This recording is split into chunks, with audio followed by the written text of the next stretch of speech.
বিদেশী বিদেশী বিদেশী এই ইস্যুটো লৈ আজি অসমত প্ৰায় 50টা বছৰ ৰাজনীতি চলিল আৰু এই ৰাজনীতি আহি থকা 500 বছৰ জীয়াই ৰাখিবলৈ আজিৰ তাৰিখত চৰকাৰে সম্পূৰ্ণ হঠকাৰিতাৰে উদ্দেশ্যপ্ৰণোদিতভাৱে ৰাজনৈতিকভাৱে ষড়যন্ত্ৰ কৰি আকৌ এবাৰ বিদেশীৰ নামত অসমৰ খাতি খোৱা মুছলমান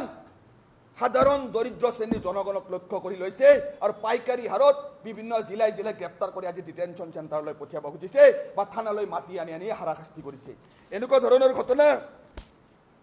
আমি স্পষ্টকৈ কৈছোঁ কোনো কাৰণতে মানি লোৱা নহ'ব এবিএম চুদাত অসমৰ ধৰ্মনিৰপেক্ষৰ গণতন্ত্ৰত বিশ্বাসী ৰাইজে আমি স্পষ্টকৈ এই ঘটনাৰ বিৰোধিতা কৰিছোঁ আমি প্ৰশ্ন কৰিছোঁ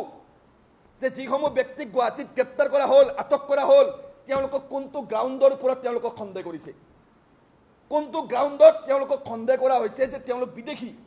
তেওঁলোক বাংলাদেশী এটাই গ্ৰাউণ্ড আমি বিচাৰি পাইছোঁ তেওঁলোকৰ মুছলমান আইডেণ্টিটি মুছলমান পৰিচয় আৰু এয়া সম্পূৰ্ণভাৱে দেশৰ নাগৰিকৰ আৰ্টিকেল 21 গ্যাৰাণ্টেড কনষ্টিটিউশ্যন ৰাইটছৰ বিৰোধিতা বা ভায়োলেশ্যন আমি স্পষ্টকৈ কৈছোঁ এনআৰচিত আমি 100% সহযোগ কৰিছিলোঁ এনআৰচিত আমি 100% সহযোগ কৰিছিলোঁ 2018 চনত যেতিয়া এনআৰচিত ড্ৰাফ্ট ওলাইছিল য'ত প্ৰায় 40 লাখ মানুহৰ নাম বাদ পৰিছিল তেতিয়া বিভিন্ন সংগঠন বিভিন্ন ব্যক্তিয়ে ফূৰ্তি কৰিছিল যে অসমত 40 লাখ বাংলাদেশী ওলাল 2019 চনৰ 31 আগষ্টত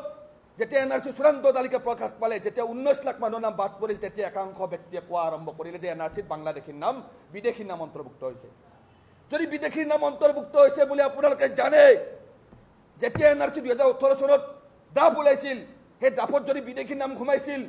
তেতিয়া তাৰপিছত ক্লেইম এণ্ড অবজেকশ্যনৰ দৰে এটা ব্যৱস্থা এনআৰচিত আছিল এটা ৰাতিৰ ভিতৰত অসমত কেইটামান ছাত্ৰ সংগঠনৰ নেতৃত্বত কেইবা লাখ আপত্তি দাখিল কৰা হৈছিল অবজেকশ্যন দাখিল কৰা হৈছিল আমি জড়িত আছিলোঁ এনআৰচিত প্ৰথমৰ পৰা শেষলৈকে জড়িত আছিলোঁ যেতিয়া এনআৰচিত হকে বিহকে কোনোবা ফ্ৰীডম ফাইটাৰ কোনোবা শিক্ষক কোনোবা অফিচাৰৰ নামত যেতিয়া অবজেকশ্যন দাখিল কৰা হ'ল আমি এই শুনানি কালত নিজে গৈ উপস্থিত হৈছিলোঁ তেতিয়া দেখিবলৈ পাইছিলোঁ সেই সকলো ভুৱা আপত্তি আছিল ৰেণ্ডমলি মানুহৰ নাম টাৰ্গেট কৰি লৈ তাত অসম আন্দোলনত জড়িত থকা ব্যক্তিৰ নামতো তাত অবজেকশ্যন দাখিল কৰা হৈছিল আৰু তেতিয়াৰে পৰা আমি স্পষ্টকৈ এটা কথা গম পালোঁ যে এনআৰচি বুলি যিটো বিষয় চলিছে যে লাখ লাখ বাংলাদেশী ওলাব এয়া সম্পূৰ্ণ মিছা কথা এনআৰচি সম্পূৰ্ণ এটা ট্ৰেন্সপাৰেণ্ট ব্যৱস্থা আছিল তাত কাগজৰ খেল আছিল এনআৰচিত কেতিয়াও কোনোবা ব্যক্তিৰ ডকুমেণ্টছ নাথাকিলে তেওঁৰ নাম প্ৰকাশ কৰা তাত সন্নিৱিষ্ট অসম্ভৱ কিন্তু ডকুমেণ্টছ থকা ব্যক্তিৰ নামো এনআৰচিৰ পৰা বাদ পৰিব পাৰে যি 19 লাখ মানুহৰ নাম বাদ পৰিছে তাতো বেছিভাগ মানুহ ভাৰতীয় হয় আমি স্পষ্টকৈ অন ৰেকৰ্ড আমি ইয়াৰ পৰা কৈছোঁ আজি বিদেশী ন্যায়াধিকৰণৰ যিটো ব্যৱস্থা আজি যেনেকৈ শ শ মানুহক গ্ৰেপ্তাৰ কৰি ডিটেনশ্যন চেণ্টাৰলৈ পঠিয়াই আছে হকে বিয়কে হৰ্ষ মাণ্ডাৰে ভাৰতৰ আগশাৰী মানৱ অধিকাৰ কৰ্মী হৰ্ষ মাণ্ডাৰে সুপ্ৰিম কোৰ্টত যি গোচৰ ৰুজু কৰিছিল ডিটেনশ্যন চেণ্টাৰৰ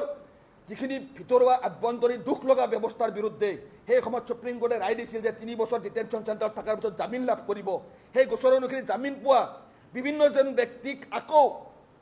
এই বৰ্ডাৰ পুলিচে আকৌ যোৱা দুদিনত এৰেষ্ট কৰি আকৌ ডিটেনশ্যন চেণ্টাৰলৈ পঠিয়াই আছে তেওঁলোকক ৰুল দিয়া হৈছিল যে তেওঁলোকে সপ্তাহে সপ্তাহে নিজৰ সংশ্লিষ্ট থানাত হাজিৰ হ'ব লাগিব সেইসকল ব্যক্তি প্ৰতি সপ্তাহে নিজৰ সংশ্লিষ্ট থানাত হাজিৰ হৈ আছিল তাৰপিছতো সেইসকল ব্যক্তিক আজি ধৰি নি আকৌ জেলত ভৰাই ৰখা হৈছে কিয় এই অন্যায় কিয় হৈছে আজি ডিটেনশ্যন চেণ্টাৰত যিখিনি মানুহ আজি ইয়াত হাৰাশাস্তিৰ সন্মুখীন হৈছে যিবিলাক মানুহক বিদেশী ন্যায়াধিকৰণ আজি বিদেশী সজাইছে আমি চেলেঞ্জ কৰি গৈছোঁ এবিএম চুৱে সেই প্ৰত্যেকজন মানুহ যদি সুপ্ৰিম কোৰ্টৰ মজিয়ালৈকে গৈ পায় তাৰ 99.99% মানুহ ভাৰতীয় হৈ ওলাই আহিব আমি চেলেঞ্জ কৰি ক'ব পাৰোঁ এইখিনি কথা আজি বাংলাদেশী ইছ্যুটোক এটা ৰাজনৈতিক ইছ্যু হিচাপে জীয়াই ৰাখিব লাগে কাৰণে জীয়াই আছে যদি এজন ব্যক্তিৰ পিতৃ মাতৃ ভাৰতীয় মানুহজন কেনেকৈ বাংলাদেশী হ'ব সেই প্ৰশ্ন আমি উত্থাপন কৰিছোঁ আজি জাতিৰ নামত ধৰ্মৰ নামত ভাষাৰ নামত নিজৰ যি পোচাকৰ ওপৰত ভিত্তি কৰি মানুহক বাংলাদেশী সজোৱা হৈছে এই ধৰণৰ ব্যৱস্থা আমি কেতিয়াও মানি নলওঁ আমি এবিএম চুৱে ইতিমধ্যে সিদ্ধান্ত গ্ৰহণ কৰিছোঁ যে বিদেশী ন্যায়াধিকৰণৰ তথা সীমান্ত আৰক্ষীৰ দ্বাৰা অসম চৰকাৰৰ দ্বাৰা এই বিদেশীৰ নামত যে ভাৰতীয় নাগৰিকক অত্যাচাৰ কৰি আছে য'ত নেকি কাৰ্গিল যুদ্ধ কৰি অহা ভাৰতীয় সেনা জোৱানো হাৰি যোৱা নাই নিশ্চয় আপোনালোকৰ মনত আছে 2019 চনত কাৰ্গিলত যুদ্ধ কৰা ভাৰতীয় সেনাৰ হৈ মহম্মদ ছানাউল্লাহ আৰক্ষীয়ে গ্ৰেপ্তাৰ কৰি ডিটেনশ্যন চেণ্টাৰত বন্দী কৰি ৰাখিছিল পিছত অনাৰেবল গুৱাহাটী হাইকোৰ্টে সুপ্ৰিম কোৰ্টে তেওঁক মুকলি কৰি দিছিল তেনেকুৱা ব্যক্তিও এই নিৰ্যাতনৰ পৰা হাৰি যোৱা নাই যিসকল ব্যক্তিয়ে বিদেশী ন্যায়াধীকৰণৰ গোচৰ আহিছে তেওঁলোক আজি কোনোবা শিক্ষক কোনোবা ফ্ৰীডম ফাইটাৰ কোনোবা আৰক্ষী কোনোবা সেনা বিষয়াৰ নামতো বিদেশী ন্যায়াধীকৰণ নটিচ আহিছে আৰু এইবিলাক totally against the principle of the democracy of India against the constitution প্ৰত্যেকজন নাগৰিকক মানুহ হিচাপে জীয়াই থকাৰ যিখিনি মৌলিক অধিকাৰ আৰ্টিকেল 21 দিছে তাৰ এগেইনষ্টত আৰু এই আজি বছৰ বছৰ ধৰি আমি সহ্য কৰি আছোঁ কিন্তু এতিয়া আৰু এইবিলাক বিষয় সহ্য কৰা নহ'ব আমি ABMC সিদ্ধান্ত গ্ৰহণ কৰিছোঁ বিদেশী ন্যায়াধীকৰণ বা বিদেশী নামত যিসমূহ অসমৰ ভাৰতীয় প্ৰকৃত ভাৰতীয় নাগৰিক আজি অত্যাচাৰৰ সন্মুখীন হৈছে সেইসকল ব্যক্তিক